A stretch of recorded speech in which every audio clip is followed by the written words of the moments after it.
और अब पहली बार आपको मैं इसमें विजुअलाइजेशन बता रहा हूँ, और वो विजुअलाइजेशन ऐसा होगा कि मानो जिन चीज़ों को तुम ये मानते हो कि अनएक्सपेक्टेड है पर तुम अपनी लाइफ में चाहते हो, आप चाहते हो कि आप एक जीवन के नए लेवल पर पहुंच जाएं जहां पर आपके पास ये सुविधाएं हों।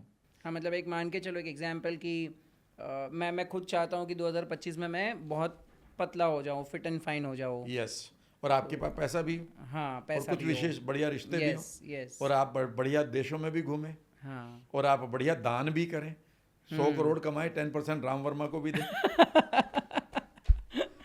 90 करोड़ दे दो, ऐसा नहीं जी, बताओ। 10 ही काफ़ी है, इस चक्कर में मेरे कई सौ करोड़ मरे पड़े हैं मार्केट में। सही है, तो इसे विजुअलाइज कैसे करें? विजुअलाइज ऐसे करें कि सबसे पहले आपको कम से कम 5 से 7 मिनट आपको स्टिल बैठने की प्रैक्टिस होनी चाहिए, जिसमें आप हिलेंगे नहीं। यानी कि आपकी बॉडी जब भी हिलती है किसी विजुअलाइजेशन को करते हुए, मैं बता देता हूं कि आप इस समय एंग्जाइटी में गुजर रहे हैं। जब भी आप एंग्जाइटी में रहेंगे और आपकी बॉडी बार बार बदलने के लिए कह रही है कि हाथ को यहाँ रख लो, ये ऐसे दुख रहा है, तो समझिए कि अभी आप out of space and out of time नहीं गए हैं। जब भी आप विजुअलाइज करें तो आपका पहला रूल समझ लीजिएगा, इसे नोट कर लीजिएगा, वो है go beyond space and time. समय और स्पेस के परे जाकर आपको विजुअलाइज करना है। आप कहेंगे ये क्या है, ये तो हमने जैन मास्टर्स को करते हुए देखा है। बिल्कुल, हम सब जैन मास्टर्स हैं, भले ही आप ग्रस्त हैं चाहे कितना भी है। यही मतलब, ये मत समझिएगा कि ये सब चीज़ें जो जैन मास्टर्स या योगियों के लिए थी वो हम नहीं कर सकते, हम भी उनके उतना ही उत्तराधिकारी हैं, ठीक है ना। और आपको बहुत बड़े हिमालय में जाने की ज़रूरत नहीं है, बस इतना करना इतना है कि आप शांत बैठकर अपनी बॉडी को शिथिलीकरण कर लें, यानी कि एडजस्ट रीएडजस्ट कर लें, और उसके बाद आप अपनी स्पाइन को सीधा रखें, क्योंकि स्पाइन को जब आप सीधा रखते हैं तो पहला मैसेज जाता है आपके माइंड को कि something important is going to happen. यह आपकी डिलाइटफुल पोजीशन को शो करता है। जब भी आप गोल सेट करें तो कभी भी आपकी स्पाइन डेली नहीं होनी चाहिए, क्योंकि ये एक डिप्रेसिंग है। तो आपने कंधे सीधे करके अपनी स्पाइन को सीधा करते हुए हल्की सी गर्दन को हल्की सी ऊपर की 1 डिग्री ऊपर की तरफ रखनी है। इससे हमारा विजुअल मोड स्ट्रॉन्ग हो जाता है। अगर आपको विजुअलाइजेशन नहीं होता तो इसलिए कई बार नहीं होता क्योंकि आपकी गर्दन झुकी होती है। जब भी हम नीचे की तरफ देखते हैं तो हमारा काइनेस्थेटिक मोड यानी कि फीलिंग मोड और ऑडिटरी मोड स्ट्रॉन्ग हो जाता है। जब हम ऊपर की तरफ देखते हैं तो कभी भी आप देखिएगा जितने भी विजुअल्स हैं या विजनरी लोग हैं वो ऐसे देखते हैं, यार एक काम करना है बड़ा। अब आपको कुछ नहीं करना, आप शांत बैठते हुए उन इमेजेस को देखना शुरू करें कि मानो आपका गोल पूरा हो रहा है या हो गया है, and you are enjoying their rewards. जब आप कह रहे हैं कि मैं पतला बनना चाहता हूं तो आप इमेजिन करना शुरू करें कि आप अपने मेंटल स्क्रीन पर एक इमेजिन कर रहे हैं कि आप ऑलरेडी पतले हो चुके हैं, एंड योर वेट उसके बैकग्राउंड में घूमता आ रहा है कि वो 65 kg है, 67 kg जो भी है, जो मैं प्रैक्टिस करता हूँ। जब मैंने अपने वेट को 72 kg किया NLP के द्वारा, तो मैंने बार बार अपने माइंड को 72 kg दिखाया, लेकिन 72 kg के बाद मैं कैसा दिखूंगा, मैं कौन सी टी शर्ट पहनूंगा वो भी मैं वहाँ देख रहा था, मेरे बाल कैसे होंगे, ठीक है ना, मैं कैसे बालों में ऐसे भी कर रहा हूँगा ये भी मैं देख रहा था। मैं ये भी देख रहा था कि मेरे शूज़ कैसे होंगे और मेरी वॉच कैसी होगी।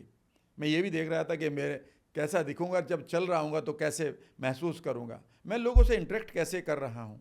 इतना ही नहीं, इतनी डिटेल में जाते जाते अचानक आप फील करेंगे कि आपकी बॉडी आपको महसूस ही नहीं हो रही है। ये वो मोमेंट है जब आप स्पेस से बाहर जा रहे हैं, यानी कि अब आप इस कॉन्शियस वर्ल्ड में नहीं हैं, पूरी तरह से अनकॉन्शियस वर्ल्ड की पहली वायरिंग या फायरिंग करते जा रहे हैं। और बार बार इसे करेंगे तो ये वायरिंग हो जाएगी, और बार बार करते रहेंगे तो मैं माइलिन इंसुलेशन भी बता देता हूँ आज। तो जब आप इसे कर रहे होंगे तो इतने से काम नहीं चलेगा। जब ये तो फीचर होगी कि मैं कैसा दिख रहा हूँ। अब सवाल आता है कि इस फीचर को भाव के साथ जोड़ेंगे कि अगर मैं पतला हो गया हूँ या 72 kg का हो गया हूँ या हेल्दी हो गया हूँ या ये मेरी बीमारी ठीक हो चुकी है, जो बीमारी अगर मुझे है, ठीक है ना, तो ये फीचर होंगी कि मेरा बीपी इतना दिखाई दे रहा है, मेरी शुगर ये है, मेरा वेट ये है, ठीक है ना, मेरे पैरामीटर्स ये हैं, डॉक्टर मुझे ये कह रहा है। ये तो फीचर है। फीचर से कभी भी माइंड जो है भाव पैदा नहीं करता, वो हमेशा बेनिफिट से करता है। अब मैं वहाँ देख रहा हूँ कि मेरे पेरेंट्स मेरे लिए कितना प्यार दे रहे हैं, भले ही वो मेरी दुनिया में नहीं है इस फिजिकल वर्ल्ड में, पर मेरे इमोशनल वर्ल्ड में है। करेक्ट। तो मैं उनके रिवार्ड्स को एंजॉय कर रहा हूँ। मैं देख रहा हूँ कि मेरी फैमिली कितनी खुश है कि जब मैं उनके साथ ऐसा हूँ, ठीक है ना। इवन मैं अपनी जनरेशन को देख रहा हूँ कि वो कितने खुश होंगे। मैं ये भी देख रहा हूँ कि मेरे कुछ पार्टिसिपेंट ये कह रहे हैं कि Ram sir you are my role model, वो अभी भी कहते हैं। मैं ये भी देख रहा हूँ कि मैं अगर ये वंडरफुल हेल्थ मुझे मिलेगी तो मैं कौन से पैसे को अचीव करूँगा, मैं किन लोगों के साथ इस समय अपने इवनिंग को बिता रहा हूँ, किन लोगों के साथ मैं बिजनेस कर रहा हूँ, किस तरह से मैं लोगों को भाषण दे रहा हूँ कि वो अपनी लाइफ को लें, और मैं उन तालियों को सुन रहा हूँ। जब आप इस मोमेंट में खोना शुरू हो जाएंगे तो धीरे धीरे आप अपनी बॉडी से भी बाहर आ जाएंगे, यानी कि बॉडी का आपको पता नहीं होगा, लेकिन अब आपको समय का भी पता नहीं होगा कि कितनी देर गुजर गई है। इस समय आप अपने स्पेस और टाइम से परे थे, यानी कि आप अपने कॉन्शियस लॉजिक से बाहर थे। राइट। जब आप कॉन्शियस लॉजिक से बाहर आते हैं तभी याद रखिएगा आपका अनकॉन्शियस प्रोग्राम होता है। और अब आपने 6 महीने 8 महीने के लिए जितना विजन बोर्ड से लर्न करना था ना, वो ऑलरेडी हो चुका है। 4 बार और बैठ जाओ यार। अब तुम कह रहे हैं मैं पहले तो किताबें में वो पिक्चर काटूंगा कहीं से, फिर वो चिपकाऊंगा, वो सारी स्टिल फोटोग्राफ हैं, फिर मैं उन्हें देखूंगा, रोजाना एंग्जाइटी बढ़ेगी, हो कुछ नहीं रहा है, ये सामने मेरे विजन बोर्ड दिमाग खराब कर रहा है, ठीक है ना। फिर आप खड़े होंगे, बीबी कहेगी मेरी तरफ तो देखते नहीं, विजन बोर्ड की तरफ देखते रहते हो, न ये मिल रही है ना ये मिल रही है, ठीक है ना। तो सही है, सिंपल सी बात है, इस तरह से आप विजुअलाइज करें, कारण आपके पास होना चाहिए। रही बात माइलिन इंसुलेशन की, यहां पर मैं बहुत ट्रेनर से नाखुश हूं, उनसे हाथ जोड़कर माफी मांगते हुए दिल की बात कह रहा हूं अपने दर्शकों के लिए।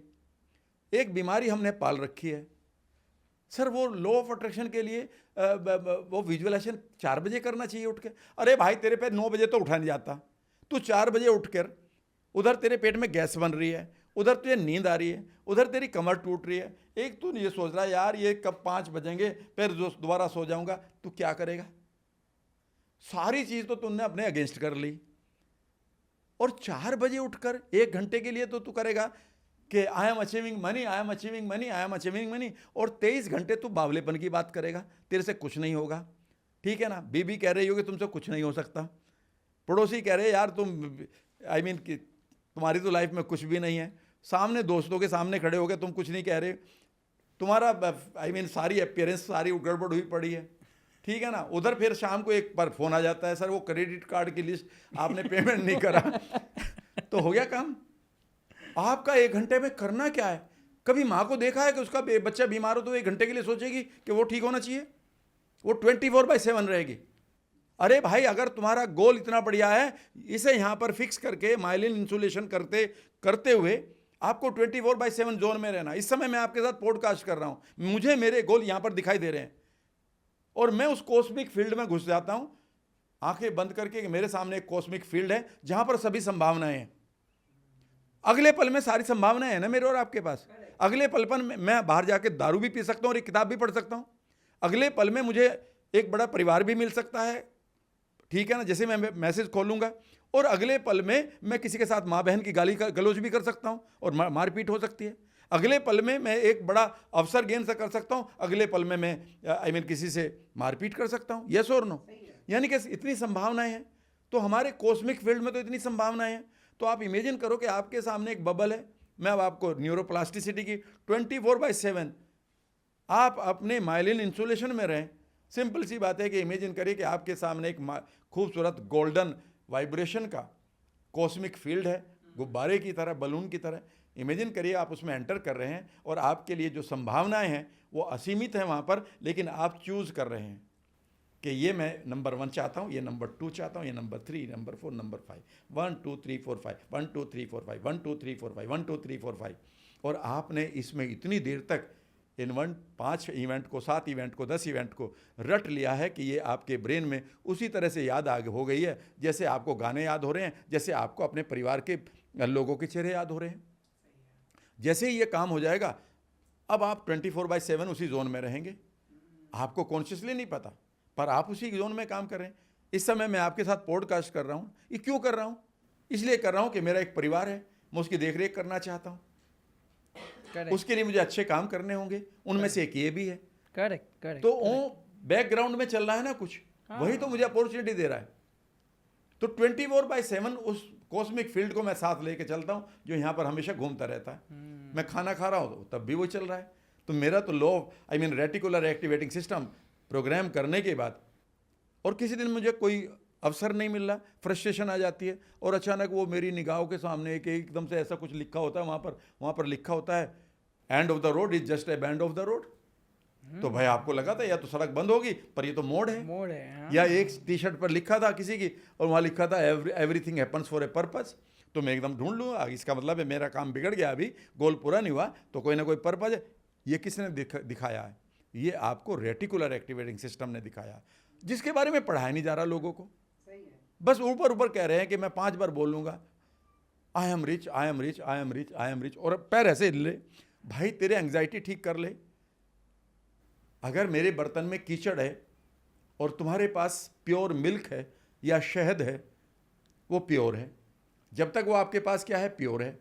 मेरे पास एक बर्तन है, उसमें 2 लीटर शिवर का पानी मिला हुआ कीचड़ है, और जैसे ही उसमें आपने शहद डाला, अब वो शहद है कि कीचड़ है? कीचड़ ही अब आपने अगर 1 लीटर डाला तो 3 लीटर कीचड़ हो गया। 3 लीटर गया, उसमें से आपने 2 लीटर और दूध डाल दिया, वो भी आप क्या 5 लीटर कीचड़ हो कीचड़ गया, बन है वो कीचड़। सो अगर मैंने अपने अंदर के रंजिशों को ख़त्म नहीं करा, अंदर के फोबियाज को ख़त्म नहीं करा, अंदर की मैंने बेकार की जो वैल्यूज़ भरी पड़ी है उन्हें ख़त्म नहीं करा, अंदर के ब्रेकअप्स को ख़त्म नहीं करा, अंदर के जो पेन्स लिए घूम रहा हूँ, अंदर के जो हर्ट लिए घूम रहा हूँ, उन्हें तो आप ख़त्म नहीं कर रहे हैं, और कह रहे कि नया माइंड सेट से बनाकर हम आगे बढ़ेंगे। और कोई भी चिल्ला के कहता था नया माइंड सेट बनाओ। मैंने कहा कैसे? ये तो वही वाली बात है कि मुझे आप मोटिवेट कर रहे हैं कि आप प्लेन उड़ाओ, और मैं जानता ही नहीं प्लेन उड़ाना। If you motivate an idiot, what will you get? A motivated idiot. Idiot. Super super. तो हमें तो ट्रांसफॉर्म करना ना। करेक्ट। एक माँ को मोटिवेशन की जरूरत पड़ती है उसका बच्चा अगर बीमार है? नहीं आपको मोटिवेशन की जरूरत पड़े अगर माँ बीमार है तो? नहीं, जरा भी नहीं।